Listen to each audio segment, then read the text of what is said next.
Bismillahirrahmanirrahim. Assalamualaikum warahmatullahi wabarakatuh.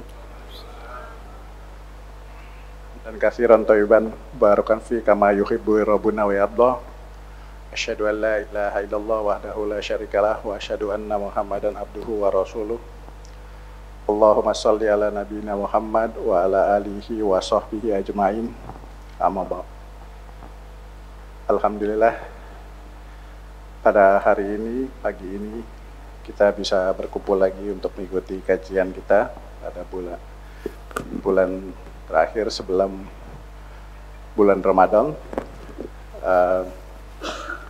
Puji syukur kita panjatkan pada Allah Subhanahu wa Ta'ala yang telah memberikan kita nikmat sehat dan nikmat waktu luang untuk menuntut ilmu di sini dan mengambil faedah yang akan diberikan Ustadz nanti.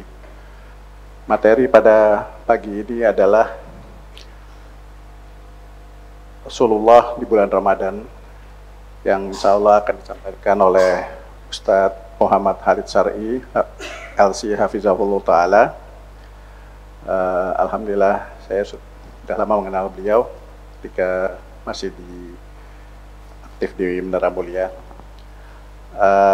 Kita siapkan catatan kita dengarkan dan kita amalkan insya Allah nanti pada bulan Ramadan, dan kita jalankan bulan Ramadan dengan sebaik-baiknya dan diterima segala dan mendapatkan ampun dari Allah Subhanahu wa Ta'ala. Saya tabadal maskur Ustaz.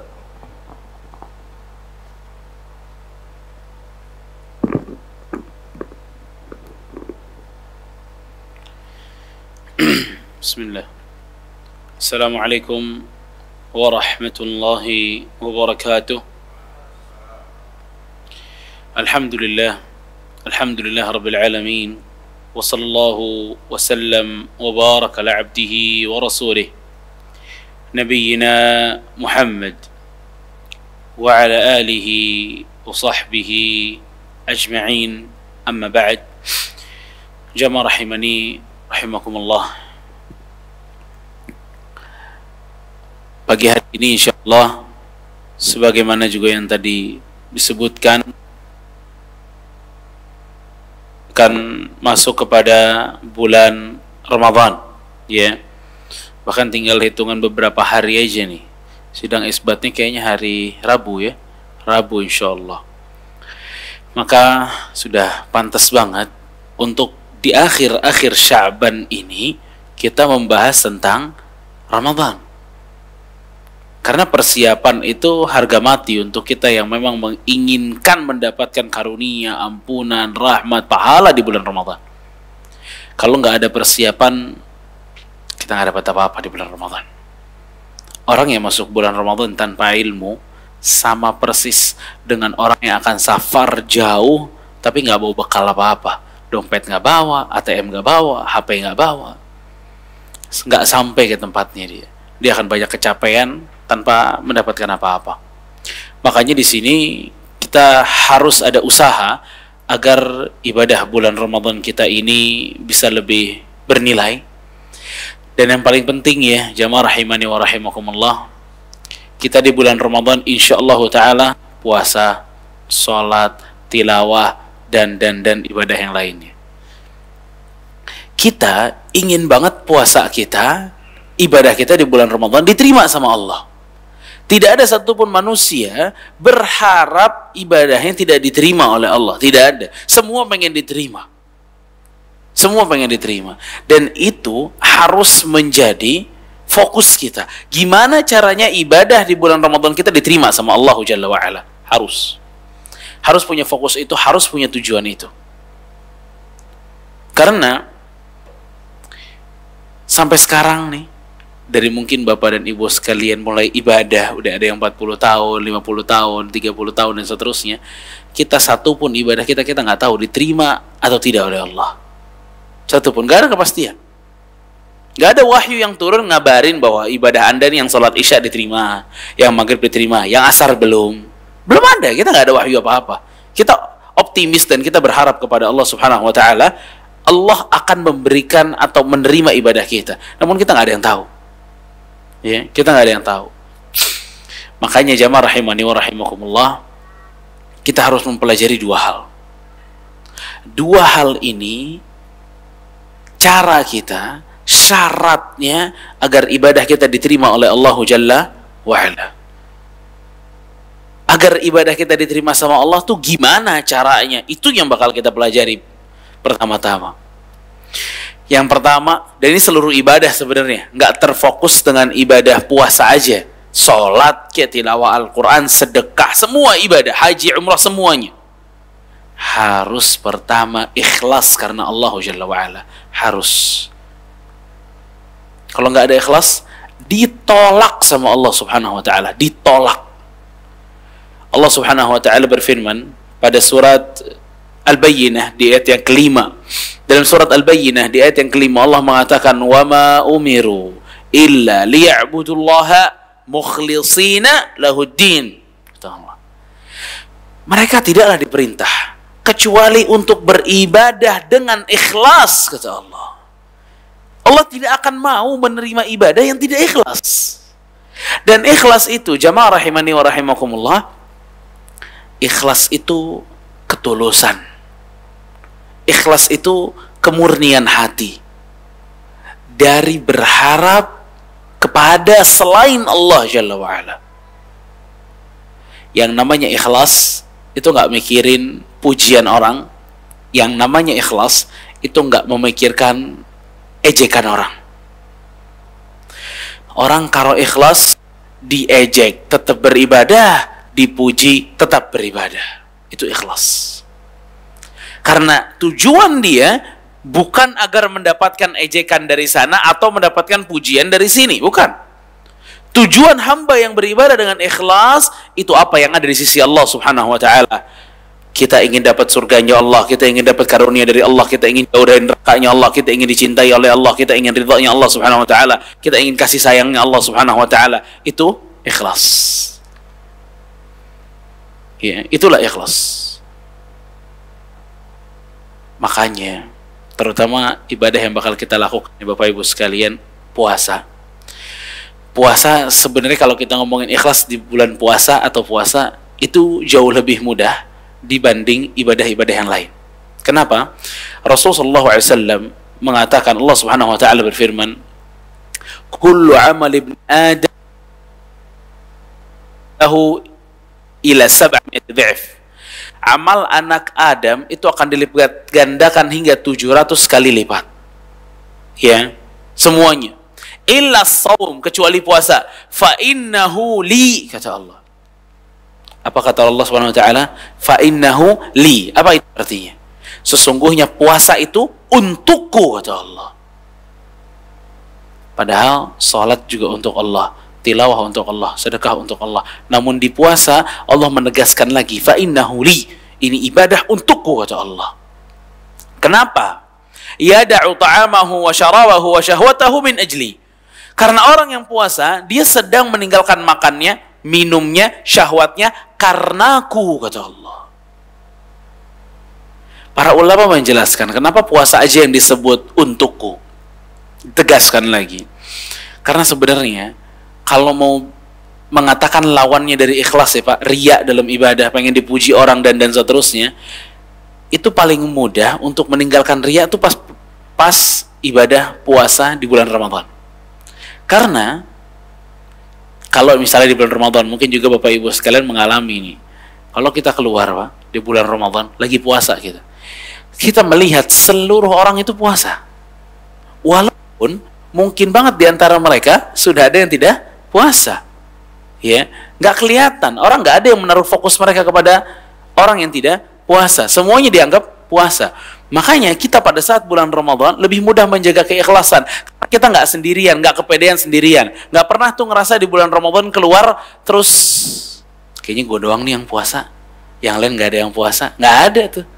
Itu kan nggak ada perasaan itu ngejaga keikhlasan tuh. Jadi kita santai banget ngapalinnya. Kita nggak merasa spesial sendiri. Ya, dan ibadah puasa ini ibadah yang tidak terlihat oleh orang. Ya, jalan-jalan juga, ke kantor juga, kerja juga, urusan tidak makan tidak minum kan cuma dia yang tahu. Beda sama sholat. Sholat kan kelihatan, ambil wudhu dulu, datang ke musola, gelar saja, Yang belum pakai sarung, yang perempuan pakai mukena, kelihatan. Ya, sedekah kelihatan. Semua kelihatan. Puasa enggak kelihatan. Karena ibadahnya justru apa? Tidak makan, tidak minum. Kalau sholat kan ibadahnya ada yang dilakukan, ada rukuknya, ada sujudnya, kelihatan. Makanya nih ibadah puasa nih mudah untuk kita menjaga keikhlasan harusnya. Makanya di situ Rasulullah SAW mengatakan, Allah mengatakan, fa innahu li, itu untukku. Ya, karena butuh apa? Keikhlasan. Berarti keikhlasan itu adalah kita mengharapkan apa yang ada di sisi Allah Subhanahu wa taala. Karena itu ibadah harus diberikan kepada Allah. Beberapa orang, mohon maaf ya, terutama kaum hawa, perempuan, ada di antara mereka yang tujuan puasanya tuh diet. Biar langsing, biar ini, biar itu, biar ini, biar itu. Kalau ada orang puasa, tujuannya agar berat badan turun saja, apakah dia akan mendapatkan pahala? Tidak akan mendapatkan pahala. Segudang pahala puasa, sedikit pun dia tidak dapatkan. Sedikit pun dia tidak dapatkan. Karena ini ibadah, harus ikhlas. Yang diharapkan tuh apa yang ada di sisi Allah, bukan harapan dunia. Coba ada orang puasa menginginkan surganya Allah Jalla wa'ala. Dia pengen masuk surga dengan puasanya, dia pengen jauh dari neraka dengan puasanya. Lalu kemudian,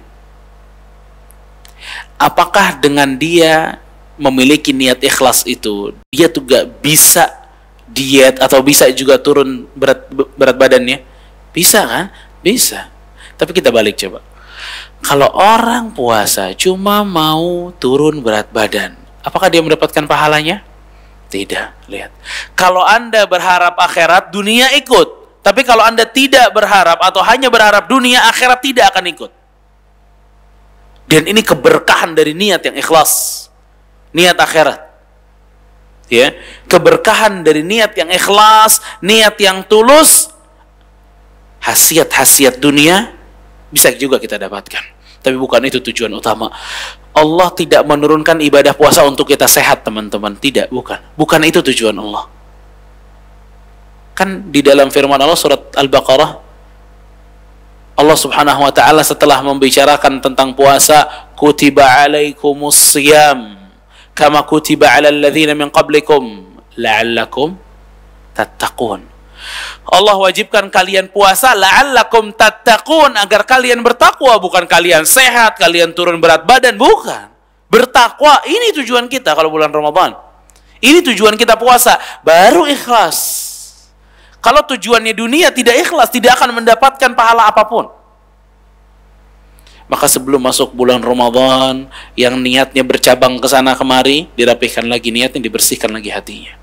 Rugi 30 hari atau 29 hari puasa cuma berharap turun berat badan. Terlalu rendah cita-cita kita. Sehat, terlalu rendah cita-cita kita. Surga, cita-cita yang tinggi. Ampunan Allah, cita-cita yang tinggi. Itu yang kita akan dapatkan kalau kita berpuasa. Yang lain ikut, benefit-benefit lain ikut. Yang penting kita harus ikhlas. Tuluskan dan murnikan hati kita lillahi ta'ala. Itu yang pertama. Kalau kita ibadah ingin diterima oleh Allah, harus ikhlas.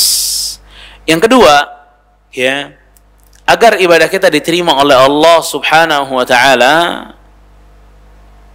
kita harus beribadah sesuai dengan tuntunan dari Rasulullah sallallahu alaihi wasallam, ittiba'. Ini Pak, kalau ada dua hal nih, ikhlas sama ittiba', mengikuti petunjuk Rasul, jadi sudah. Ini ahsanu amala. Inilah sebaik-baiknya amal yang Allah katakan dalam surat Al-Mulk.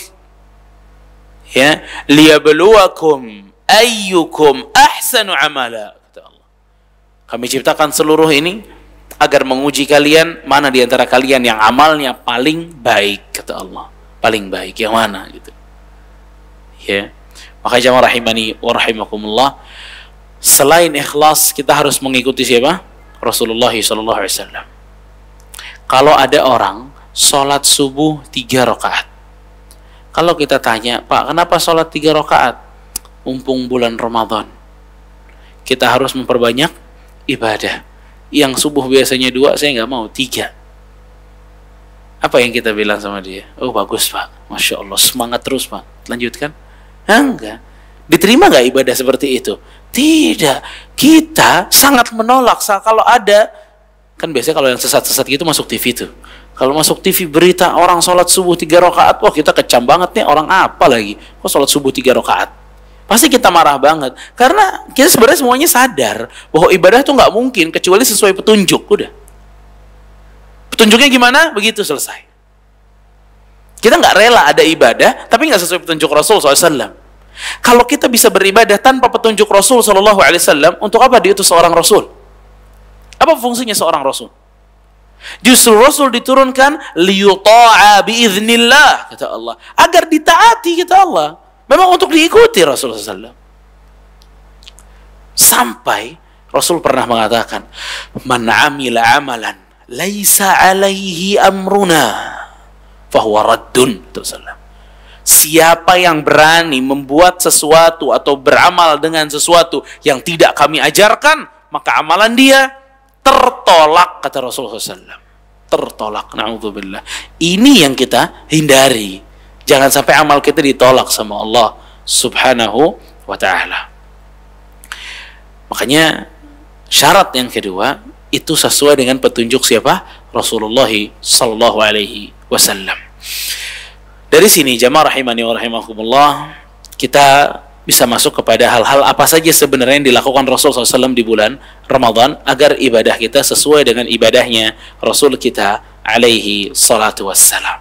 Pertama, Rasulullah sallallahu alaihi wasallam tidak akan memulai puasa kecuali jika sudah benar-benar melihat hilal atau berdasarkan berita dari orang yang bisa dipercaya tentang munculnya hilal Ramadan.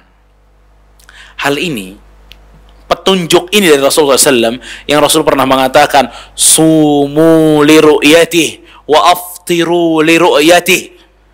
Puasalah kalian saat kalian melihat hilal. Lebaranlah kalian saat kalian melihat hilal. Berarti hitungan kita masuk bulan Ramadan pertama dengan melihat hilal. Dilihat hilalnya. Dan alhamdulillah pemerintah ya mengakomodir sekali nih masalah ini. Makanya terkenal dengan sidang isbat. Ya, ada orang saya tanya gimana caranya menentukan masuk bulan Ramadan? Sidang isbat gitu dia. Padahal bukan sidang isbatnya, apanya? Hilalnya. Ya.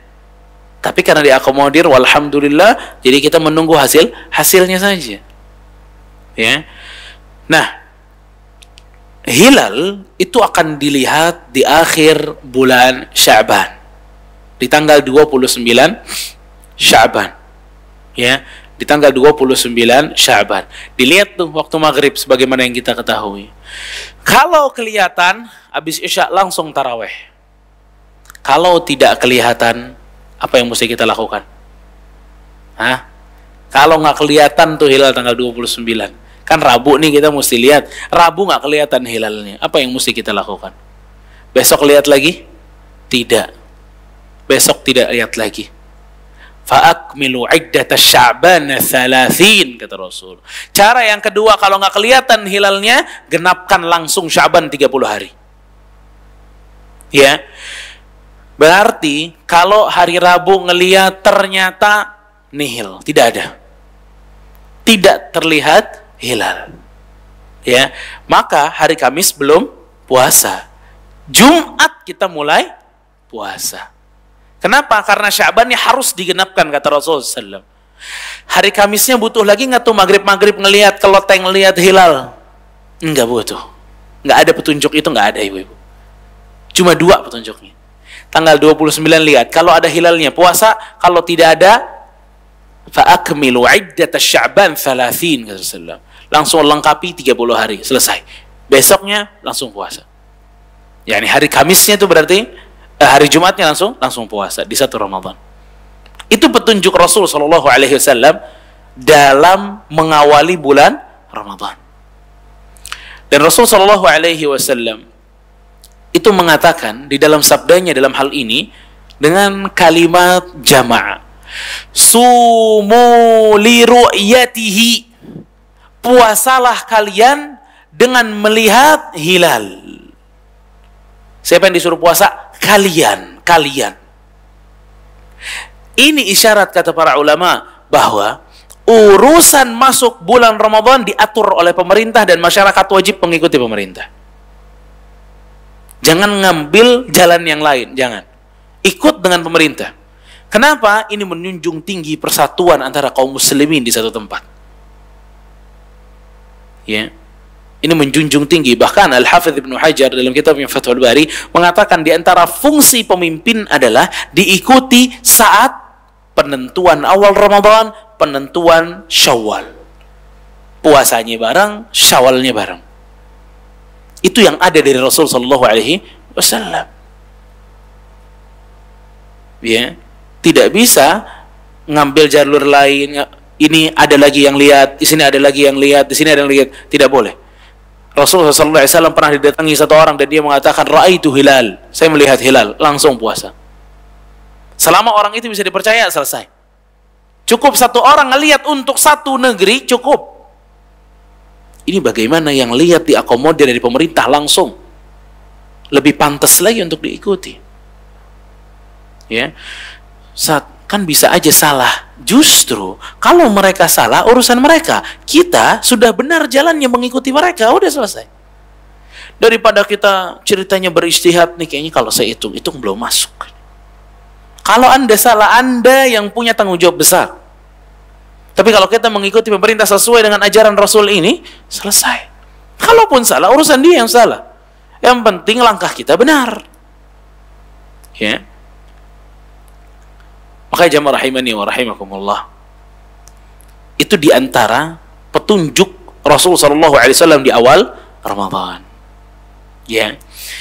Masih juga berkaitan dengan awal Ramadan, jamaah rahimani wa rahimakumullah. Ada sebuah larangan dari Rasul. Yaitu berpuasa di hari syak. Apa itu syak, teman-teman? Apa itu syak? Hari syak itu apa? Ragu-ragu. Ragu-ragu itu gimana tuh ragu-ragu? Antara ini masuk Ramadan atau masih Sya'ban. Ya. Tanggal 29 misal nih contoh, Rabu ngelihat, nggak ada. Hilal nggak ada. Kamis puasa nggak? Rabu lihat hilal, hilalnya tidak ada. Kamisnya puasa atau tidak? Hah? Tidak. Orang ini bilang jaga-jaga puasa, haram tuh hukumnya. Haram hukum. Rasulullah SAW melarang hal itu dengan keras. Rasul melarang hal itu dengan keras. Sampai para sahabat mengatakan, "Man shama yaumus syak faqad asa Abul Qasim." Siapa yang berani puasa di hari syak, di hari yang diragukan itu, maka niscaya atau sesungguhnya dia telah bermaksiat kepada Rasul sallallahu alaihi wasallam. Nggak boleh. Nggak ada cerita jaga-jaga, nggak ada. Takutnya udah masuk, Ustaz. Haram hukumnya puasa di hari itu. Nggak boleh. Yaumus syak namanya. Ya, apalagi alasan puasanya cuma karena itu tuh. Khawatirnya udah masuk, nggak bisa. Itu justru haram. Ya, itu namanya yaumu asyak. Ya. Antara ini 1 Ramadan atau tanggal 30 Sya'ban. Ini nggak boleh puasa. Hilalnya nggak ada, selesai, jangan puasa. Ya, nggak ada cerita puasa jaga-jaga. Dulu ada cerita di Kuwait, ada satu masjid, dia bukan puasa jaga-jaga, terawih jaga-jaga. Jadi kan nggak ada hilal tuh, tetap aja dia terawih. Gitu. Tetap terawih, dia jaga-jaga. Akhirnya imamnya bilang, udah kita terawih aja, jaga-jaga. Khawatirnya ternyata masuk hilalnya. Ada satu bapak tuh ngomong sama imamnya, "Pak Imam, as-salah allati tusalliha, ini salat yang kamu mau salatin ini sekarang nih, hal fa'alaha Abu Bakar? Abu Bakar pernah nggak melaksanakan ini?" Gitu dia. Dia nanya sahabat, pernah nggak melaksanakan ini? Kata imamnya, tidak pernah. Umar bin Khattab, kalau Umar bin Khattab pernah nggak kayak begini? Tidak. Uthman bin Affan, tidak pernah. Ali bin Abi Thalib, tidak pernah.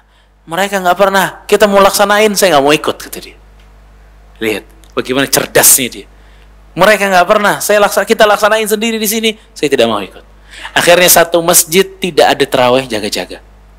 Ya, berkat dari pertanyaan si bapak ini, hatta imamnya nggak jadi. Ya, karena memang nggak ada. Dan itulah pentingnya kita mengetahui petunjuk Rasul Shallallahu Alaihi Wasallam. Juga jamaah rahimani wa rahimakumullah. Di antara yang berkaitan dengan awal Ramadan adalah Rasulullah Shallallahu Alaihi Wasallam itu memberikan kabar gembira tentang datangnya bulan Ramadan kepada para sahabat.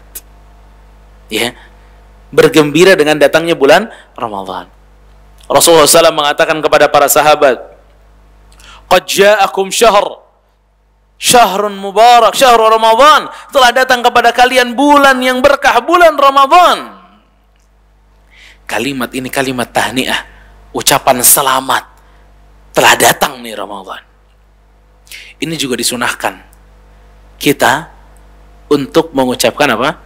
Selamat hari bulan Ramadan, atau selamat memasuki bulan Ramadan.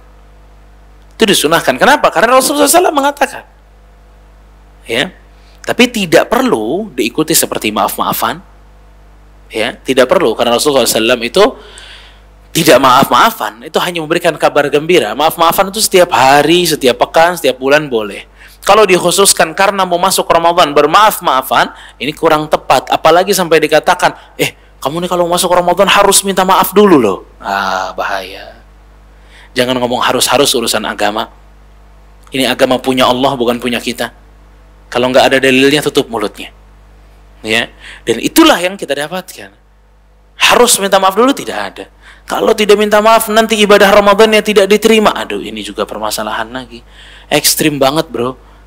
Ya, Allah dan Rasulnya nggak ngomong gitu, kok ente yang menghukumi.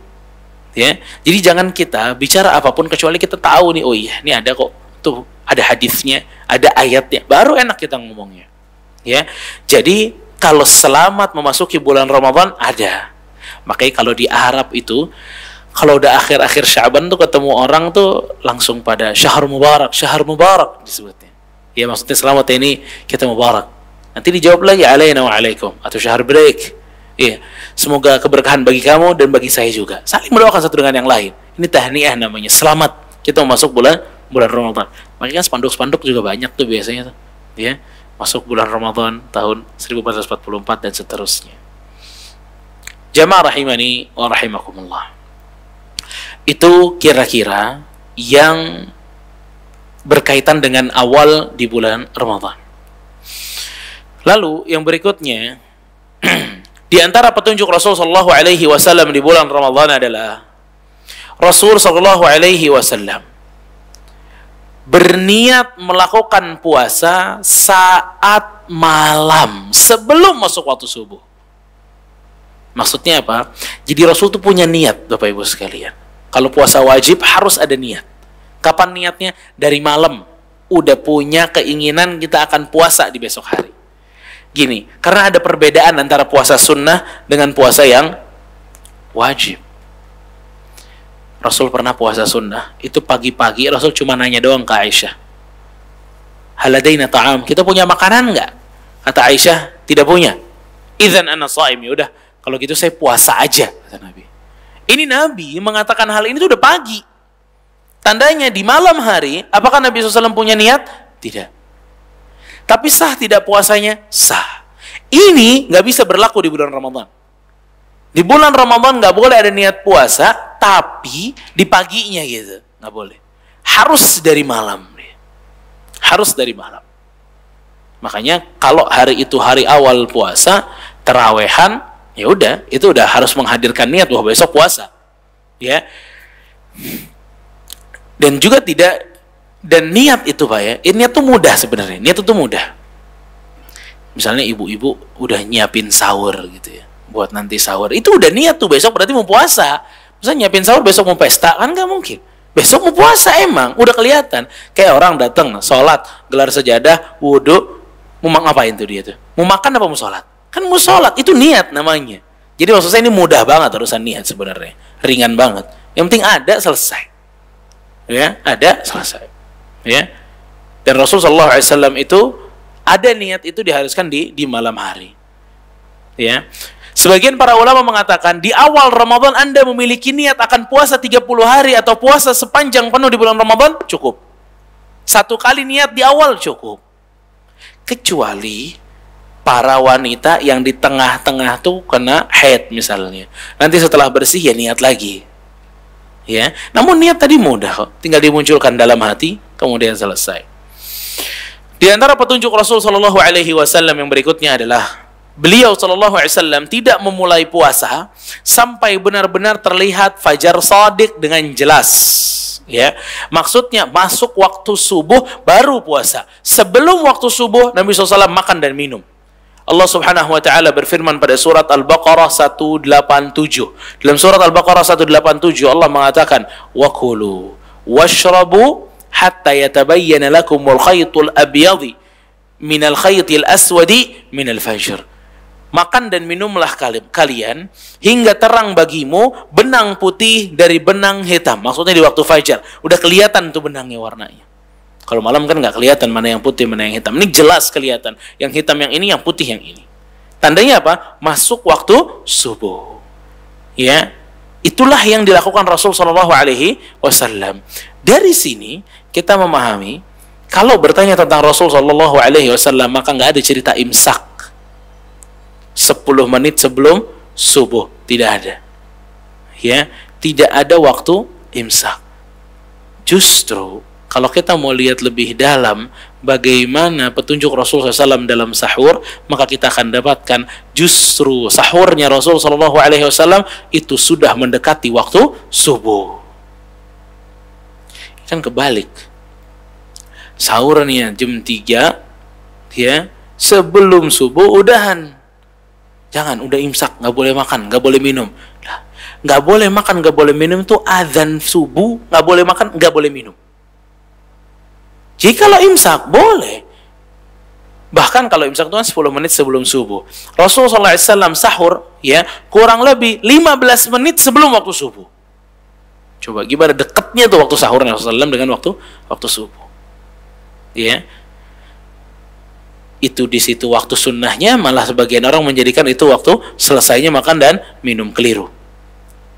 Ya, keliru. Maka tidak ada di dalam Al-Quran ataupun sunnah tentang masalah imsak. Ya, imsak tidak ada. Kalau mau dijadikan itu sebagai apa ya, kehati-hatian, oke. Ya, tapi kalau untuk dijadikan itulah terakhir makan dan minum, ini keliru, nggak boleh diikuti. Ya, karena ini sangat bertentangan dengan firman Allah dalam surat Al-Baqarah 187. Imsak itu belum masuk waktu subuh. Justru kita boleh makan, boleh minum. Sampai jelas bagi kalian waktu subuh. Sampai jelas lagi kata Rasul bilang. Ya, jadi tidak ada imsak. Nah, di antara petunjuk Rasul SAW itu masalah sahur tadi. Ya. Kalau sahur jam berapa biasanya Bapak Ibu? Hah? Jam 4, jam 4, oke. Ada yang jam 1 sahurnya? Jam 12? Jam 12, jam 1, jam 2, itu nggak dihitung sahur. Itu nggak dihitung sahur. Biasanya anak-anak muda tuh suka jam 1 makan, udahlah tidur, bangunnya subuh. Itu nggak dihitung sahur itu. Dihitung makan jam 1 namanya. Ya. Makan malam juga enggak, makan tengah malam lah. Ya, nggak ada tuh. Sahur seperti itu nggak ada. Sahur itu menjelang waktu subuh memang. Kalau subuh jam 5 ya setengah 4 lah. Itu masuk waktu sahur. Ya, bukan jam 1. Terus ngaku udah sahur, belum tuh. Ya. Dan sahur ini berkahnya luar biasa Bapak Ibu sekalian. Dan saya mungkin Bapak Ibu juga ngerasain puasa dengan diawali sahur lebih indah dibanding puasa tanpa sahur. Bukan urusan makan atau minumnya, barokahnya. Tasahharu fa inna fi sahuri barakah, kata Rasul. Sahurlah kalian. Di sahur itu ada keberkahan, lihat. Sahurlah kalian walaupun dengan beberapa butir kurma. Sahurlah kalian walau dengan minum seteguk air, kata Rasulullah. Lihat. Bayangin coba, kekasih kita Rasulullah SAW itu nyuruh sahur, yang penting bangun nyicipin sesuatu pokoknya. Bukan masalah makannya, berkahnya. Kita bisa doa di situ, doa di sepertiga malam terakhir di bulan Ramadan lagi, diterima sama Allah, diijabah sama Allah. Ini sahur nih berkahnya luar biasa. Ya. Dan ini harus hidup di setiap keluarga. Anak-anak harus bangun sahur tuh yang udah puasa. Bangun sahur. Biarin dia mau minum doang, biar yang penting bangun sampai sholat subuh. Jangan bangun terus tidur lagi. Ya, kalau anak-anaknya berat, ya bangunin dekat-dekat waktu subuh, 10 menit sebelum subuh, suruh bangun, minum air atau makan kurma, sholat subuh habis itu. Jangan dibiarkan tidur lagi. Justru itu keberkahannya. Sholat subuhnya tuh pas waktunya. Ya. Ya kalau bangun jam 3 makan Indomie set tidur, ya udah bangun subuh jam 6 bubar semuanya. Ya, fala haula wala quwata illa billah. Maka ini juga hikmah sahurnya Rasulullah SAW tuh nggak terlalu jauh dengan waktu subuh, agar nahannya nggak terlalu berat, nahan ngantuknya itu nggak terlalu berat. Ya, dan itu waktu berkah Bapak Ibu sekalian. Sholat di situ berkah, tilawah di situ berkah, zikir di situ berkah, istighfar di situ berkah. Bukan nonton TV. Acaranya na'udzubillah, yang no joget, nyanyi, perempuan, laki, afwan, banci, semuanya masuk. Di waktu berkah kita ngabisin waktu nonton yang tidak ada keberkahan sedikit pun. Kehilangan kita. Kehilangan banyak poin gitu tuh. La haula wala quwata illa billah. Ya, udah. Makanya tipsnya jangan terlalu jauh jaraknya. Agar kita sibuk makan, kemudian mau sholat atau baca Quran, itu aja yang disibukin. Kalau memang lama dari jam 2:30 atau jam 3 itu udah mulai makan segala macam, nanti kadang kita ada waktu kosong, akhirnya nyalain TV lagi, ini lagi, balik lagi gitu, hal-hal yang seperti itu yang tidak terpuji sama sekali. Ya. Ya bulan lain nonton TV, masa bulan Ramadan masih nonton TV terus? Udahlah, istirahat dulu deh, tengah malam lagi. Ya, barokah.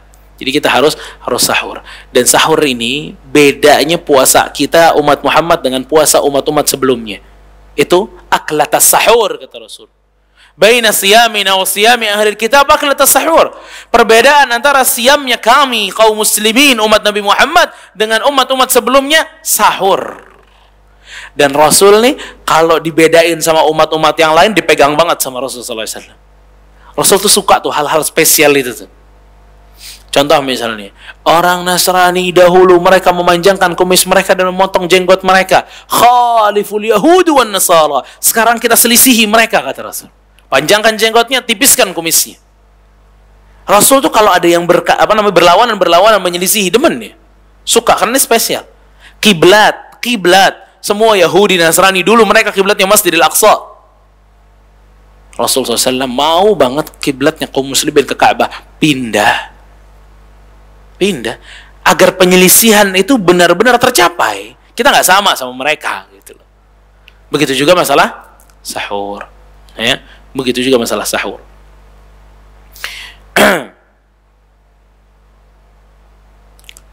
Rasul sallallahu alaihi wasallam, jemaah rahimani wa rahimakumullah.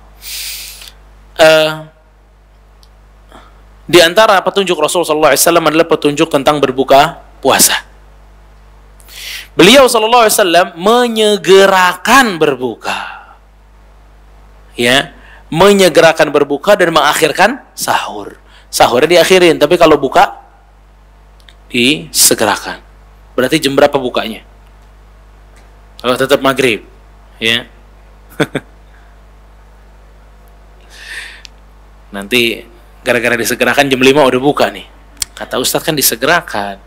Sebelum orang buka, kita dulu yang buka. Jangan. Maksudnya tuh nggak boleh ditunda.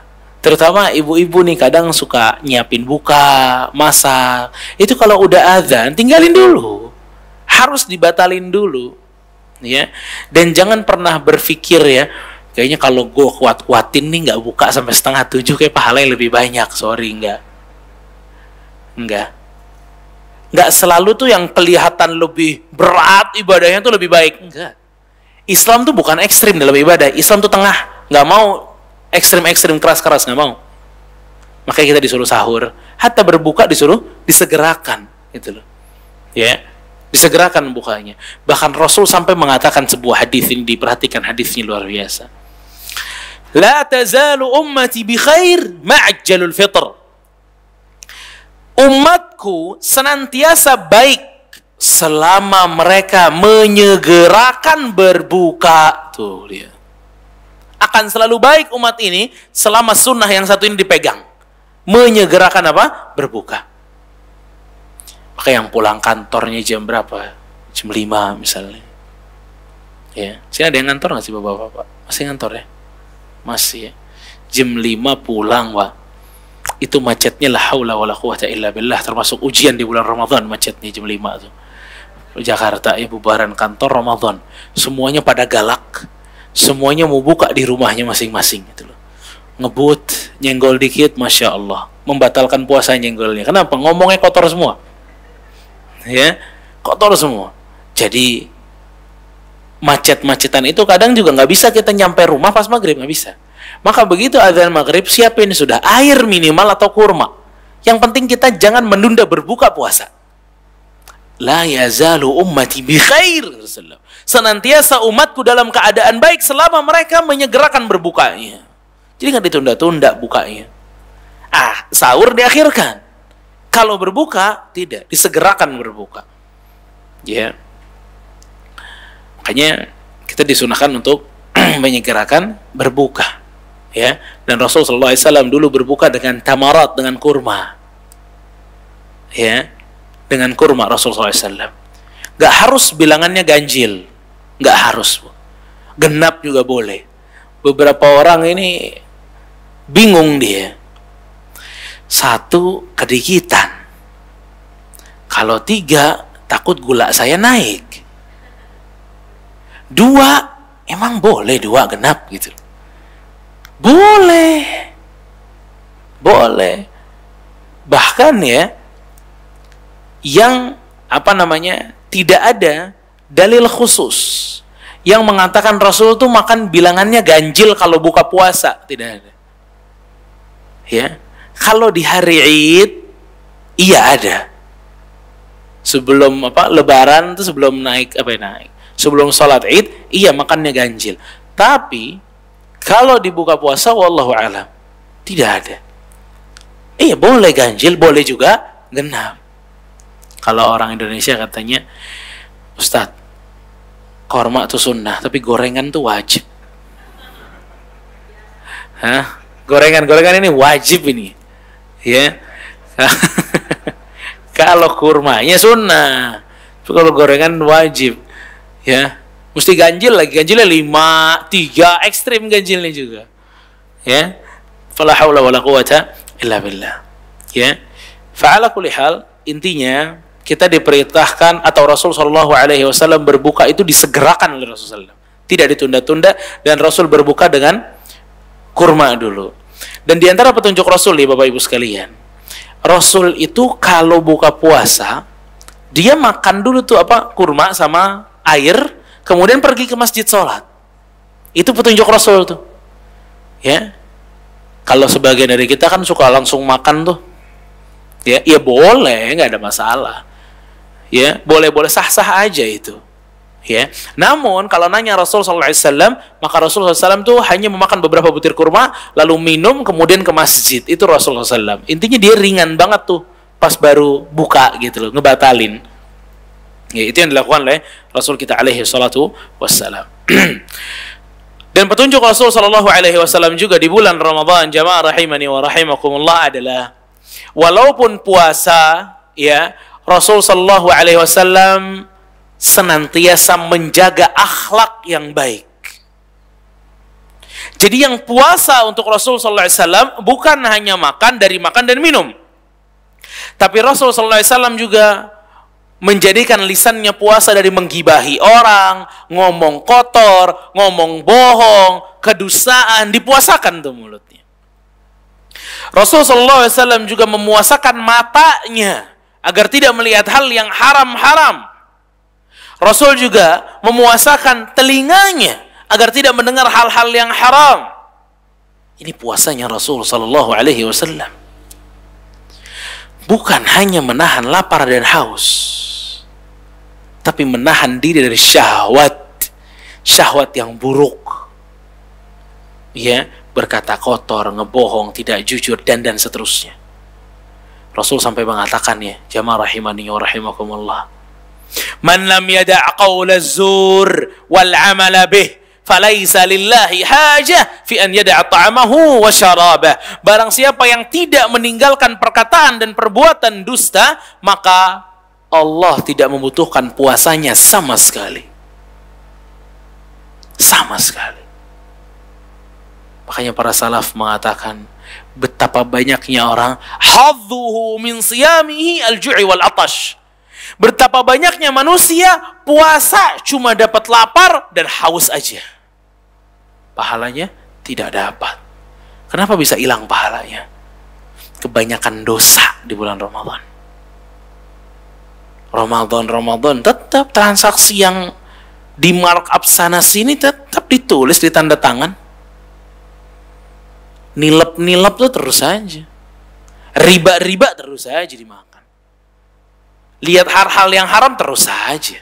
Gibahin orang lanjut di grup. Ini habis pahalanya, habis. Na'udzubillah. Kita kapan lagi mau jaga ibadah kalau di bulan Ramadan kita nggak jaga ibadah kita? Kita nggak rawat nih ibadah puasa kita. Jadi udah bukan zamannya. Puasa itu cuma nggak makan dan minum, bukan zamannya. Kita sekarang udah ada pengajiannya. Kita sekarang membahas hadis ini. Kita harus naik level. Ibadah puasa kita tuh ada pahalanya. Jangan sampai nggak ada pahalanya. Dijaga lisannya, matanya, telinganya, tangannya, kakinya, hatinya, dijaga. Na'udzubillah kalau pahala puasa kita hilang. Na'udzubillah. Ya, serugi-ruginya manusia itu. Ramadan ila Ramadan mukaffiratin lima bainahuma. Di antara bulan Ramadan dengan bulan Ramadan yang berikutnya adalah pengampunan dosa. Masa nggak dapat? Jamaah rahimani wa rahimakumullah. Orang paling buruk, paling busuk, paling brengsek itu siapa? Yang masuk bulan Ramadan tapi nggak dapat ampunan dari Allah. Ini orang luar biasa parahnya. Sekarang bayangin, Rasulullah SAW itu pernah sampai mengatakan amin saat malaikat Jibril nyumpahin orang. Malaikat Jibril pernah nyumpahin orang kalau bahasa kita dengan mengatakan, man dakhala alaihi Ramadan thumma salah falam yughfar lah fa ab'adahu Allah fa adkhalahu an-nar. Amin, kata Rasulullah. Semoga Allah subhanahu wa ta'ala menjauhkan orang ini dari rahmatnya dan masukkannya ke neraka. Siapa yang masuk kepadanya bulan Ramadan hingga tuntas namun dia belum mendapatkan ampunan dari Allah subhanahu wa ta'ala. Apa kata Rasul? Amin, semoga saja. Semoga orang itu dijauhkan dari rahmat Allah. Semoga orang itu dimasukkan neraka. Terlalu parah. Rasul tuh, Allah tuh punya 29 malam atau 30 malam di bulan Ramadan. Itu setiap hari. Lillahi utaqa'un minan nar. Lillahi utaqa'un minan nar. Allah tuh punya orang-orang yang akan dibebaskan dari api neraka setiap malam di bulan Ramadan. Masa iya sih? Dari seluruh malam dari bulan Ramadan satu kali aja gak dapat ampunan? 29 malam gak dapat ampunan. Ini manusia tipe apa gini? Laki-laki tipe apa seperti ini? Perempuan tipe apa seperti ini? Luar biasa. Gak dapat ampunan di bulan Ramadan, kapan mau dapat ampunan? Di sini justru di bulan Ramadan ini dapat ampunan manusia. Mungkin yang gak pernah dapat ampunan, di sini dapat ampunan. Futihat abwabul jannah, dibukain pintu surga, ditutup pintu neraka. Kenapa? Tanda bahwa karunia Allah banyak turun. Murka Allah tertahan, amarah Allah tertahan. Gak dapat ampunan. Innalillahi wa inna ilaihi raji'un. Manusia terburuk gitu, terburuk. Rasul yang mengatakan, raghima anfu rajulin, manusia paling buruk masuk Ramadan tapi nggak dapat ampunan dari Allah. La ilaha illallah. Dan salah satu yang bikin kita nggak dapat ampunan dari Allah itu nggak dijaga sama kita adabnya, akhlaknya. Dan akhlak, kalau kita bicara akhlak Bapak Ibu sekalian, bukan hanya akhlak kalau di kantor dan di luar, di rumah. Yang paling benar-benar memperlihatkan akhlak manusia kan di rumah. Mungkin kalau di kantor dia masih nahan-nahan sama teman-temannya, tapi di rumah itu dia sama anaknya, sama pasangannya, ini mulutnya gimana, adabnya gimana. Rasul sallallahu alaihi wasallam tidak berubah. Di bulan Ramadan tetap Rasul sallallahu alaihi wasallam menjaga akhlaknya. Bahkan di antara petunjuk Rasul sallallahu alaihi wasallam di rumah, Rasul sallallahu alaihi wasallam ya benar-benar memperhatikan muamalah dia kepada istri-istrinya. Rasul sallallahu alaihi wasallam, kata Aisyah radhiyallahu anha, karena Rasul sallallahu alaihi wasallam yuqabbil, senantiasa tetap mencium istri-istrinya di bulan Ramadan. Walakinnahu amlakakum liirbih, dan Rasul sallallahu alaihi wasallam itu paling kuat menahan hawa nafsunya. Ya, maksudnya Aisyah radhiyallahu anha ini cium istri itu di bulan Ramadan boleh. Ya, namun harus kuat-kuat mengontrol diri. Ya, jangan sampai akhirnya malah batal puasa. Ya, bubar nanti. Kalau Umar bin Khattab bilang, kalau kalian tidak kuat jangan main-main gitu. Ya. Tapi kalau ditanya boleh ya boleh. Bahkan Rasulullah SAW melakukan itu, dan itu petunjuk Rasul Sallallahu Alaihi Wasallam. Di antara petunjuk Rasul Sallallahu Alaihi Wasallam, Rasulullah SAW tidak meninggalkan siwak. Ini menandakan bahwa siwak diperbolehkan saat kita puasa. Sikat gigi, pakai odol, boleh juga di bulan puasa. Boleh, saat puasa boleh. Asal jangan diminum, udah. Dibuang tuh. Kalau diminum, batal. Kalau nggak diminum, lanjut. Ya, lanjut. Nggak apa-apa. Dan ini salah satu petunjuk Rasul Sallallahu Alaihi Wasallam. Ini ngajarin kita. Kan ini kan udah rahasia bersama. Mulutnya orang berpuasa. Apa mulutnya orang berpuasa? Aku apa? Lebih wangi dari kasturi. Di mana? Di sisi Allah Subhanahu wa taala. Adapun di sisi pasangan kalian, teman kantor kalian, wanginya luar biasa wanginya.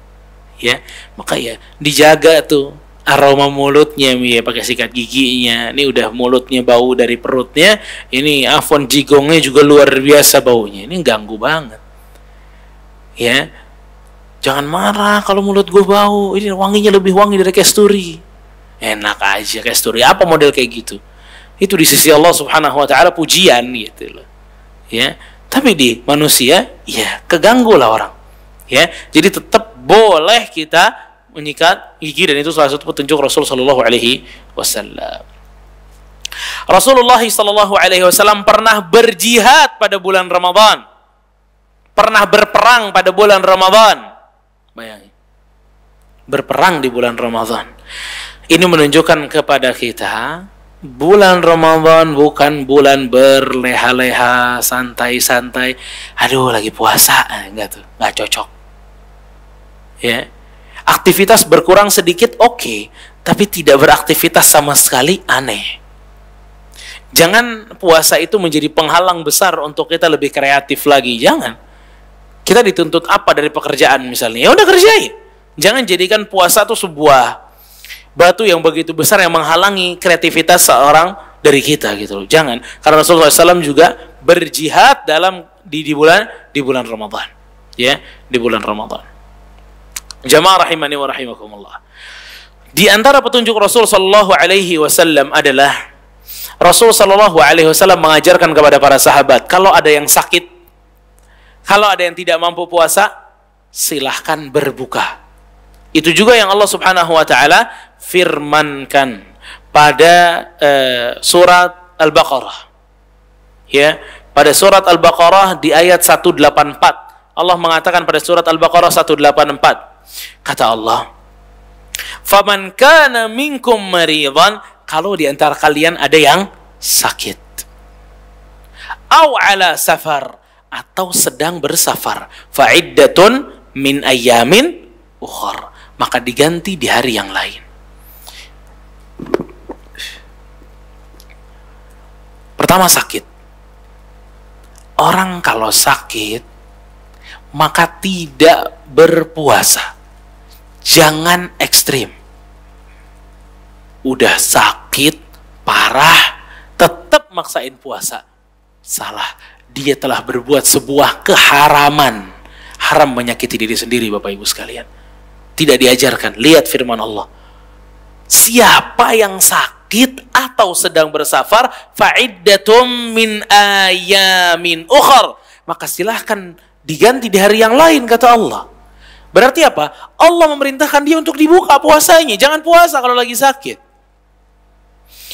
Pertama, kalau sakitnya itu benar-benar kalau puasa, dia nggak bisa bertahan. Ini wajib buka, ibu-ibu. Wajib buka dia. Dan ini yang menilai dokternya nanti. Ya, Bapak nggak boleh puasa. Nggak boleh, sudah. Jangan puasa. Jangan menyakiti diri sendiri. Enggak dok, nggak apa-apa saya puasa. Jangan Pak, Bapak harus minum obat ini, harus disuntik ini, harus ada itu. Jangan dulu Pak. Nggak apa-apa saya mau puasa. Orang seperti ini, walaupun framingnya seperti framing orang yang begitu soleh dan taat, namun mohon maaf, dia melakukan sesuatu di atas kejahilan atau kebodohan. Orang yang sakit itu tidak puasa dalam Islam. Orang yang sakit tidak puasa dalam Islam. Terlebih sakitnya tipe seperti itu, tidak puasa. Ya, kecuali sakitnya cuma tergores sedikit. Ya, Ustadz kemarin jatuh, Ustadz tergores, sakit kan nih? Boleh batal? Tidak boleh yang seperti itu. Ya, itu nggak ngeganggu sama sekali itu. Ya, tidak mengganggu sama sekali. Atau pilek-pilek ringan, ya, pilek-pilek ringan itu nggak membutuhkan kita sampai membatalkan puasa, maka dia wajib tetap lanjutin puasa. Jadi penyakit nih juga terbagi gitu loh. Ada penyakitnya yang memang dia mengharuskan minum obat terus nggak bisa lepas, maka dia puasanya diganti nanti di hari yang lain. Diganti, bukan bayar fidyah, diganti. Puasa lagi nanti di hari yang lain. Ya, itu orang yang lagi sakit. Kalau sakitnya ringan jangan, tetap puasa dia. Jangan pakai ngebatalin puasa. Aw ala safar, atau di dalam perjalanan safar. Safar itu lebih dari 83 km dihitung sebagai safar. Kemana tuh 83 km kalau di Jakarta? Masa puncak? Puncak 60-an. Tahu deh kalau puncak ke sana mungkin 83 tuh. Kalau Bogor sih baru berapa ya? 60 atau 50-an Bogor. Kalau Bandung? Hah? 112. Nah, mantap tuh. Itu udah safar itu. Boleh Ustadz buka? Boleh. Benar. Allah yang bilang boleh. Boleh. Walaupun kita naik kereta Ustadz. Walaupun naik kereta. Saya bilang apa? Boleh. Wajib nggak buka? Belum wajib. Wajibnya kapan? Wajibnya kalau kita merasa safar tuh qit'atun minal azab, separuh dari azab. Safar tuh nggak enak safar. Kalau udah nyampe mungkin enak, tapi pas safarnya nggak enak, capek orang, apalagi pulangnya. Ya, safar. Lalu kalau safar ini ditambah dengan puasa, benar-benar menjadikan dia berat atau merasa lebih berat, maka dia boleh membatalkan puasanya. Boleh membatalkan puasanya. Ya, boleh ngebatalin apa? Puasanya. Kalau itu memberatkan dia. Ya, boleh karena dia halal tuh buka puasa, boleh. Jadi maksud saya di sini juga contoh misalnya. Antum ada yang umroh bulan Ramadan.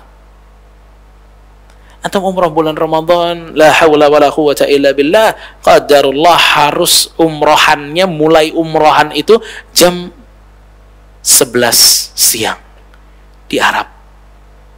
Hangat, terik, nggak boleh makan, tidak boleh minum, puasa. Keliling, tawaf, begitu panasnya, sa'i, selesai jam 2. Tidak masuk cairan apapun, ini membuat dia lemah misalnya. Boleh nggak dia buka puasa? Boleh, kamu di safar. Dan jangan merasa kayaknya maksiat besar. Enggak, itu rukhsah, keringanan. Boleh memang. Boleh dia buka puasa. Kalau mau bertahan, ya boleh. Kalau mau buka, boleh. Selama dia merasa berat, maka dia boleh untuk berbuka. Boleh untuk berbuka. Ya. Jadi orang safar tuh boleh untuk berbuka. Karena Allah tahu betul bagaimana keadaan safar. Ya, bagaimana keadaan safar boleh buka. Kalau safarnya tidak berat sama sekali, contohnya misalnya dari Jakarta ke Bandar Lampung naik pesawat, Dan pernah nggak? Cuma 25 menit. Lebih jauh saya dari sini ke rumah pulang, ke Duren Sawit, dibanding dari Jakarta ke Lampung. Ya, 25 menit di atas pesawat, cuma 25 menit. Itu nggak berat sama sekali itu. Maka kata para ulama, boleh nggak dia berbuka? Boleh. Lihat tuh, ingat ini ibu-ibu bapak-bapak. Boleh, kenapa? Karena dia safar. Umum boleh. Afdolnya apa? Sebagian para ulama mengatakan, afdolnya lanjut aja. Kenapa lanjut aja? Pertama, safarnya ringan. Anda tidak keberatan puasa. Iya, tidak keberatan. Yang kedua, itu lebih mudah bagi Anda karena Anda tidak harus mengganti di bulan yang lain. Karena kadang mengganti di bulan yang lain itu berat. Ya, berat. Maka pada saat Anda ringan, nggak ada masyaqqah apa-apa, keberatan apa-apa, lanjut aja puasa. Itu lebih mudah buat kita. Ya, begitu. Dan ini semua yang saya katakan, ada semua seluruhnya sunnahnya dalam sunnah Rasulullah SAW. Ya, Rasul membiarkan sahabat yang buka saat safar. Rasul juga membiarkan sahabat yang terus puasa saat safar, dibiarin sama Rasul. Karena Rasul melihat bahwa puasanya tidak terlalu berat. Tapi kalau puasanya berat, disuruh batalin oleh Rasulullah SAW. Ya, karena itulah terjadi tadi beberapa detailnya. Sampai jam berapa Pak Ferry? Jam 11. Wa 'alal ladzina yutiqunahu fidyatun ta'amu miskin. Saya lanjutin sebentar ayatnya. Dan untuk orang yang tidak mampu berpuasa, maka dia bayar fidyah. Siapa yang tidak mampu berpuasa? Di antara yang tidak mampu berpuasa, pertama, orang-orang tua renta. Itu dia nggak mampu puasa tuh. Mungkin obatnya harus diminum terus, atau kelemahannya nggak mungkin banget dia puasa. Seperti ini, apakah ya udah Ramadan ini nggak usah puasa dulu, nanti diganti ya? Tidak. Ini aja Ramadan gak bisa puasa, mau ganti kapan? Maka dibayar fidyah. Berapa hari seluruh Ramadan? 29 hari, berarti bayar fidyah 29 kali. Bayar fidyah itu 1 hari sekali. Kalau batal 1, ya bayar fidyahnya 1. Kalau batal 2, bayar fidyahnya 2. Kalau batalnya 3, bayar fidyahnya 3. Terus begitu. Ya. Kalau orang tua ini biasanya 29, yakni full 1 bulan, maka dia siapkan fidyah untuk 29 orang fakir dan miskin. Cara bayar fidyah ada 2. Ya, cara bayar fidyah itu ada 2. Pertama, dengan memberikan ya setengah sa' beras. Setengah sa' itu kurang lebih 1,4 kilogram itu udah masuk. 1,4 kilogram itu cukup untuk fidyah 1 hari. Dikasih ke orang fakir atau ke orang miskin. Dikasih beras. Beras sesuai dengan kelas beras yang kita makan. Ya, jangan beli makan beras mahal dikasih beras murah tuh orang-orang. Ya, kalau yang makan beras merah gimana? Apakah dia berfidyah dengan beras merah? Tidak. Tapi dia bersedekah, berfidyah dengan nilai yang sama. Ya. Yang beras biasa dengan kualitas yang bagus. Cara kedua adalah kalau udah ketahuan nih 29 hari, boleh orang ini manggil di rumahnya 30 orang miskin untuk makan di rumahnya. Paham? 30 orang miskin untuk 30 hari boleh. Yang penting 30 orang miskin dapat. Misal dia bikin beli nasi padang yang box misalnya. Ada ayamnya, ada telurnya, ada nasi full. Itu cukup untuk fidyah, Bapak-bapak. Cukup seperti itu. Ya, itu termasuk fidyah. Dan ini dilakukan oleh sahabat yang mulia Anas bin Malik radhiyallahu taala anhu. Anas bin Malik radhiyallahu taala anhu, beliau itu ngumpulin orang waktu udah tua, nggak sanggup puasa, dia ngumpulin orang dikasih makan sama dia. Ya, faman tatawwa'a khairan fahuwa khairun lah. Maka siapa yang ingin nambah daripada itu boleh. Maksudnya apa?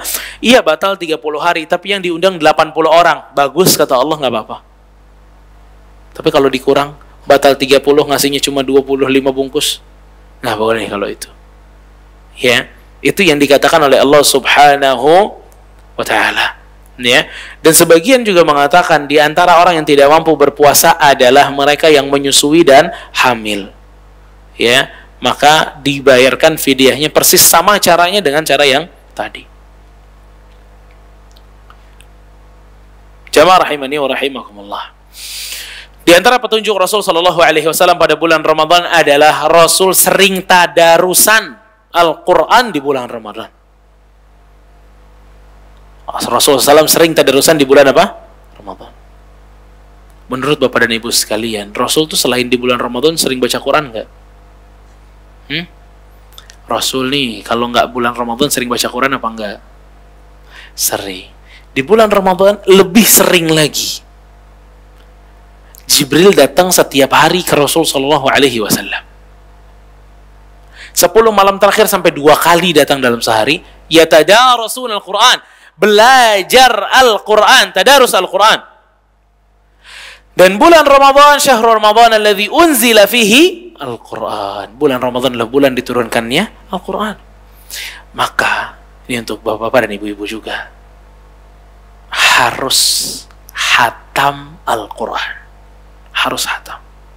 Kalau bulan Quran nggak hatam juga kapan mau hatam? Masa iya jadi seorang muslim udah 40 tahun, 30 tahun, 50 tahun, 60 tahun nggak pernah hatam dalam hidupnya? Ngapain aja dia hidup? Kemana dia hidup tuh selama itu? Hatam sekali aja nggak pernah. Sekali nggak pernah. Itu kalau WhatsApp kita dalam sebulan tuh, ya kita baca-baca, itu udah hatam 2 kali tuh kalau Quran. Saking banyaknya yang kita baca. Ya Quran enggak. 1 kali enggak. Muslim gimana sih? Kok bisa nggak hatam Quran? Hatta sekali belum pernah. 40 tahun yang nggak pernah sekalipun hatam Quran. Innalillahi wa inna ilaihi raji'un. Ini kitab dia sebenarnya apa? Yang dilakukan sama dia apa? Sesibuk apa sih? Sampai Quran tuh nggak pernah bisa untuk hatam. Sesibuk apa kehidupannya dia? Jangan sok sibuk. Orang kalau bertakwa, kalau hatinya bersih, dia akan menyempatkan waktu untuk Al-Quran. Dia punya porsi khusus untuk Al-Quran. Ini karena hatinya ini tidak bersih, makanya Utsman bin Affan juga mengatakan, "Lau taharat qulubukum ma syabi'tum min Al-Quran." Kalau hati kalian bersih, kalian nggak pernah kenyang dengan Al-Quran. Kalian mau baca lagi, mau baca lagi, mau baca lagi. Makanya jamaah rahimani wa rahimakumullah, baca Al-Quran. Wallahi baca Al-Quran ini besar ya ikhwatah. Di bulan biasa, di hari biasa, kalau hari ini antum baca Al-Quran, 1 hurufnya dilipat gandakan seperti 10 kali lipat. Alif lam mim, 3 huruf. Alif lam mim, 30. Itu bulan biasa. Kalau bulan Ramadan, yudha'af ila 700 dha'if, dilipat gandakan sampai 700 kali lipat. Bayangin. Terus kita kehilangan pahala yang segitu banyaknya. Innalillah. Ini orang paling rugi berarti. Kita harus baca Quran, harus baca Quran. Harus hatam Quran, harus hatam Quran. Ajaib. Beberapa kaum muslimin gak pernah baca Quran kecuali di bulan Ramadan. Gak pernah tuh dia ambil Qurannya kecuali di bulan Ramadan. Itu juga mesti ditiup-tiup dulu banyak debunya. Mesti dibersihin dulu banyak debunya. Kadang lupa naruhnya di mana. Masa ya 11 bulan tidak baca Al-Quran? Ini muslim tipe mana nih? Ini nabinya siapa yang model begini nih? 11 bulan nggak baca Al-Quran? Ini yang diturunkan kepadanya kitab apa? 11 bulan nggak baca Al-Quran? Ih, na'udzubillah. Gimana nyetuk keringnya hatinya tuh gimana tuh? Ya, tandus banget pasti hatinya, pasti. Al-Quran itu kehidupan buat kita, ruh buat kita. Nggak pernah kita baca, hati dijamin kering keras. Dijamin, Pak. Maka kita nggak boleh nggak baca Al-Quran. Setiap hari aja kita mesti baca Quran, apalagi di bulan Ramadan. Harus memiliki semangat kuat. Ustadz, saya kerja. Sesibuk apa sih Anda kerja? Sampai nggak mampu baca Quran. Bener tuh, nggak ada waktu untuk baca Quran. Bener, segitunya nggak ada waktunya. Wallahi saya tidak percaya. Demi Allah saya nggak percaya. Ada manusia nggak punya waktu untuk baca Quran, saya nggak percaya. Untuk makan dan minum ada waktunya. Kenapa untuk Al-Quran nggak ada? Untuk baca WhatsApp ada waktunya. Kenapa untuk Al-Quran nggak ada? Untuk anak-anaknya ada waktunya. Kenapa untuk Al-Quran nggak ada? Untuk masak ada waktunya. Kenapa untuk Al-Quran tidak ada? Untuk nonton YouTube ada waktunya. Kenapa untuk Al-Quran tidak ada? Kenapa untuk Al-Quran tidak ada? Kenapa? Kenapa ada orang bilang saya nggak punya waktu untuk baca Al-Quran? Kenapa? Ini nggak lain, nggak bukan. Dia nggak punya fokus. Dia nggak punya tujuan di dalam Al-Quran. Dia nggak menghargai Al-Quran. Orang kalau nggak ngerti nilainya Al-Quran, pasti dicuekin. Pasti dicuekin. Dia nggak butuh. Dengan baca Quran, dia merasa nggak butuh. Jadi dia mengatakan, orang tuh kalau nggak niat, alasannya banyak. Kenapa nggak baca Al-Quran? Karena saya gini, saya itu nggak niat tuh. Sorry to say, nggak niat tuh. Orang kalau udah niat, bisa semuanya. Asal dia niat. Tulus pasti Allah bantu. Tidak mungkin dibantu sama Allah. Tidak mungkin Allah tidak akan membantu orang yang tulus hatinya. Tidak mungkin. Pasti dibantu. Pasti dibantu. Ya. Makanya jamaah rahimani wa rahimakumullah. Tantangan buat antum semua. Bulan ini Ramadan hatam. Harus hatam. Jangan fokusnya tuh nggak hatam-hatam. Jadi banyak bacanya. Tipsnya, jangan diulang. Kalau misalnya antum punya bacaan sendiri sudah. Ya, udah bacaan yang Quran. Sekarang misalnya masuk surat Al-Kahfi misalnya. Pas masuk bulan Ramadan, lanjut. Jangan mulai dari Al-Baqarah lagi. Nggak tamat-tamat. Itu aja. Per tahun dimulai dari Al-Baqarah. Tahun kemarin Al-Baqarah. 3 juz, udah habis Ramadan. Tahun ini mulai lagi Al-Baqarah. 3 juz, habis lagi Ramadan. Kata, kapan mau hatamnya? Kapan? Ya udah Al-Kahfi mulai aja belum tentu hatam, ini lagi dimulai dari Al-Baqarah. Ya. Jadi lanjut aja terus. Nanti ternyata sisanya itu selesai dalam 7 hari di bulan Ramadan. Usykurullah. Bersyukur kepada Allah, lanjut lagi. Hatam. Siap Bapak Ibu hatam? Siap jawabannya. Siap jawabannya. Harus siap. Ini kalau nggak siap hatinya aneh nih. Kenapa hatinya nggak siap? Kenapa berat betul untuk menghatamkan Al-Quran? Siap. Harus semangat. Pak, ini bulan Al-Quran Bapak Ibu sekalian. Nggak hatam di situ, kapan mau hatam? Nggak fokus di bulannya Al-Quran, baca Al-Quran, kapan mau fokus? Kapan mau baca Al-Quran? Ini Al-Quran yang azim, besar. Harus kita hatam Al-Quran, harus hatam Quran. Rasul aja yang udah hafal Quran, bolak-balik yang diturun Quran kepadanya di bulan Ramadan maksimal dalam Al-Quran. Kenapa kita enggak? Ya, baca Quran dimanapun Anda berada, baca Al-Quran, baca. Ini bulan Ramadan. Bulannya Al-Quran. Harus ada poin hatam deh di bulan Ramadan kali ini. Kalau Bapak Ibu pakai Al-Quran Madinah, itu 1 juz itu 10 lembar. Enak kan? 10 lembar 1 juz. Kalau mau 1 kali hatam, berarti 1 hari berapa juz? 1 hari 1 juz. Iya kan? 1 hari 1 juz 10 lembar. Dibagi sholat yang 5. Berapa tuh dapatnya? Berapa lembar per sholat? 2 lembar. Sesibuk itukah kita 2 lembar juga nggak kebaca? Padat banget jadwalnya. Masya Allah, tabarakallah. 2 lembar doang. Kalau 2 kali hatam, berarti setiap sholat berapa? 4 lembar. Baca. Ya, baca. Sehari mesti habis 10 lembar. Kalau 1 hatam, kalau 2 hatam 2 hari, 1 hari 20 lembar. Bisa, asal niat yang gede. Niatnya mesti besar. Ya, malu lah. Jadi seorang muslim gak hatam-hatam Quran itu memalukan, sangat-sangat memalukan. Ya. Fala haula wala quwwata illa billah. Ya. Jamaah rahimani wa rahimakumullah. Yang terakhir ya. Di antara petunjuk Rasulullah sallallahu alaihi wasallam pada bulan Ramadan adalah Rasul sallallahu alaihi wasallam itu kerap melakukan sholat tarawih. Ya, kerap melakukan apa? Sholat tarawih. Selain banyak membaca Al-Quran, Rasul juga menambah sholat sunnahnya dengan sholat tarawih. Ini juga tantangan ya buat kita di Ramadan kali ini. Jangan pernah berpikir lolos tarawih walaupun 1 kali. Ya, kalau haid ya qadarullah. Tapi untuk yang laki-laki, jangan punya tuh nggak apa-apalah sekali, jangan. Itu jangan dimulai itu. Ide seperti itu jangan dimulai. Saran seperti itu jangan dimulai. Ya, sholat 30 hari jangan lepas tarawih. Jangan lepas. Semampu kita, jangan pernah lepas tarawih.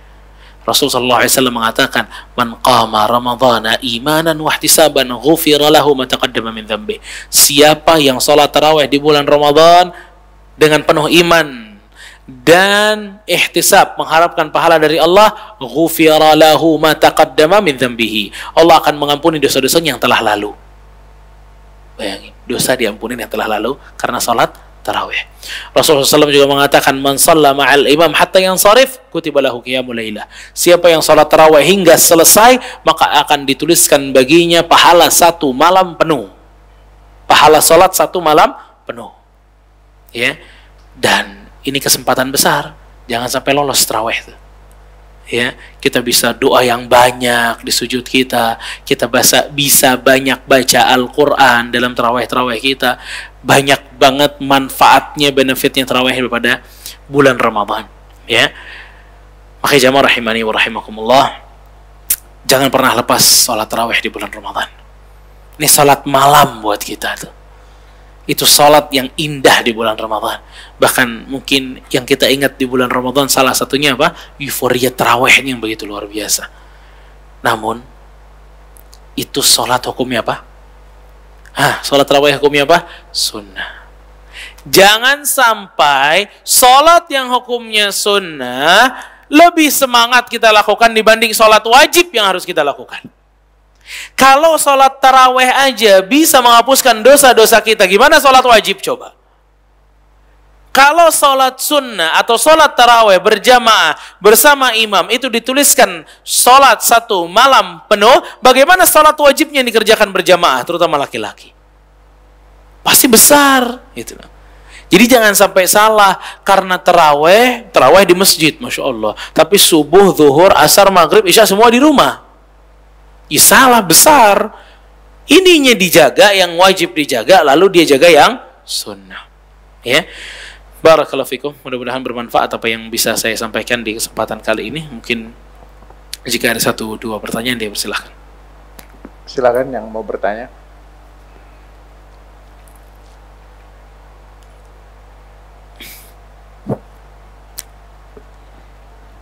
Assalamualaikum warahmatullahi wabarakatuh. Assalamualaikum warahmatullahi wabarakatuh. Mohon maaf Ustadz, mau nanya, saya punya tukang, maksudnya usaha yang ada tukang kayu. Kadang-kadang tuh kalau saya perhatikan di bulan puasa tuh mereka nggak puasa karena bilangnya kayaknya berat kerjaannya, panas segala macam. Kira-kira bagaimana? Apakah saya dosa atau bagaimana Ustadz? Mohon maaf, mohon penjelasannya. Terima kasih. Ya, barakallahu fiik. Pertama, orang-orang yang kerja seperti itu, Allahu a'lam, dia tetap harus puasa. Kalau dia nggak puasa, kapan mau puasa? Ya, di berbagai negara itu kerjanya malam. Kalau lagi bulan Ramadan tuh dari sore sampai malam, habis buka dia masih kerja. Ya, untuk menggantikan yang pagi, karena paginya tetap puasa mereka, gitu loh. Ya, dan ini bisa jadi apa? Solusi dibanding mereka kehilangan puasa mereka. Ya, puasa kalau udah hilang atau ada orang ngebatalin puasa, kan banyak tuh ya. Orang ngebatalin puasa tanpa uzur gitu ya. Itu dengan hidupnya aja dia nggak bisa ganti tuh puasanya itu. Nggak bisa ganti. Mau puasa 100 hari lagi buat ganti yang itu nggak bisa dia ganti. Puasa dibatalin sengaja, naudzubillah, udah dosanya besar luar biasa. Ya, makanya untuk majikan pertama bilangin sama dia. Ya, kalau dulu beberapa pengalaman orang yang saya ketahui, dia bilang, "Pak, kalau Bapak kerja sambil puasa, bukanya, sahurnya saya yang tanggung, Pak. Plus lagi. Tapi puasa. Kalau nggak puasa, cuma dapat makan 1 kali biasa. Nggak dapat 2 kali." Itu biasanya ada beberapa orang kayak gitu, untuk menyemangati si tukang-tukangnya ini puasa. Yang kedua, bisa dianjurkan untuk kerjanya di sore sampai malam. Ya. Ketiga, disuruh puasa. Ya, kalau nggak bisa pindah jam waktunya, disuruh puasa pokoknya dia. Ya, disuruh puasa. Kalau dia nggak mau puasa, urusan dia. Ya, yang penting kita suruh puasa dia dan kita menawarkan opsi-opsi tadi. Ya, dengan itu insya Allah bari'ah zimmah, ya, tugas kita selesai. Ya, wallahu a'lam. Ustaz Ahmad, Silakan. untuk batasan waktu safar itu ada nggak Ustaz? Terutama untuk yang menerima rukhsah di bulan Ramadan ini. Misalnya Waktunya berapa lama gitu? berapa hari? Safar. Misalnya apakah 1 minggu, 2 minggu Iya. gitu? Barakallahu fiik. Iya. Pembatasan waktu safar, wallahu alam, yang kami ketahui tidak ada pembatasan waktunya selama memang niat kita di situ safar, bukan menjadi orang yang mukim, bukan menjadi penduduk situ, bukan. Ya. Maka di sini seperti Rasul sallallahu alaihi wasallam yang sudah berhari-hari bahkan hampir 2 minggu di kota Makkah sekalipun, Rasul tetap aja qasar dan jama, qasar salat, tetap aja kayak gitu. Ya. Ini menandakan bahwa tidak ada pembatasan waktu safar. Begitu. Jadi mau seminggu, 1 jam, 2 jam, cuma pulang hari itu masih juga disebut safar selama safarnya itu ada. Iya, gitu. Wallahu a'lam. Ada lagi yang mau bertanya? Tidak ada? Bapak-bapak? Tamam. Ada ya? Deh. Ya, barakallahu fikum. Mudah-mudahan kita masuk bulan Ramadan ini dalam keadaan sehat ya. Sehat jasmani dan rohani. Keimanan juga sehat, hati juga sehat, dan semoga kita diberikan taufik oleh Allah Subhanahu wa taala untuk bisa hatam di bulan Ramadan, puasa dengan baik di bulan Ramadan, sedekah, salat dan ibadah-ibadah yang lainnya. Kurang lebihnya saya mohon maaf. Wassallallahu ala nabiyina Muhammad wa ala alihi wa sahbihi ajma'in. Wassalamualaikum warahmatullahi wabarakatuh.